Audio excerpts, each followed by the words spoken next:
எதிர்நீச்சல் தொடர்கிறது சீரியலில் கோஸ்டலில் சென்று அந்த மாணவர் பற்றி விசாரிக்கையில் அவரும் காணாமல் போன விஷயம் சக்திக்கு தெரிய வருகிறது. அவர் நேற்றில் இருந்து காணலை என கூறுகிறார்கள். பிறகு அந்த பையன் ரூமில் சென்று ஏதேனும் கிடைக்கிறதா என செக் பண்ணி செல்கிறார் சக்தி. உள்ளே சென்று அவரின் உடைமைகள் மற்றது சூட்கேஸ் ஆகியவற்றை எடுத்து சக்தி செக் பண்ணி பார்க்கும்போது உள்ளே தர்சினியுடன் அவர் எடுத்த போட்டோ இருக்கிறது. அது மட்டுமின்றி நிறைய லவ் கிரீடிங் காட்டும் அந்த பெட்டிக்குள்ளே வந்து இருக்கிறது. அதற்கு பிறகு அந்த பையனின் மாமா நம்பர் வாங்கிட்டு அங்கிருந்து செல்கிறார் சக்தி. தர்சினி காணாமல் போன விஷயம் அறிந்து ஈஸ்வரியின் தந்தை வீட்டிற்கு வருகிறார். வந்ததும் அவர் ஜனனியை அழைத்து அவரை சரமாரியாக சாட்டுகிறார். நீ இந்த குடும்பத்தை அழிக்க வந்த சதிகாரி, நீ எல்லாம் நல்லாவே இருக்க மாட்டா.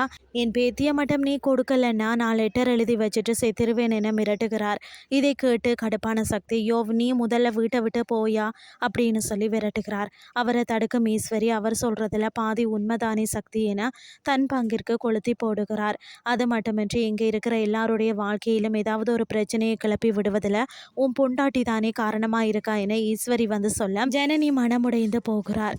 இதுதான் இன்றைய நாளுக்கான எபிசோட்.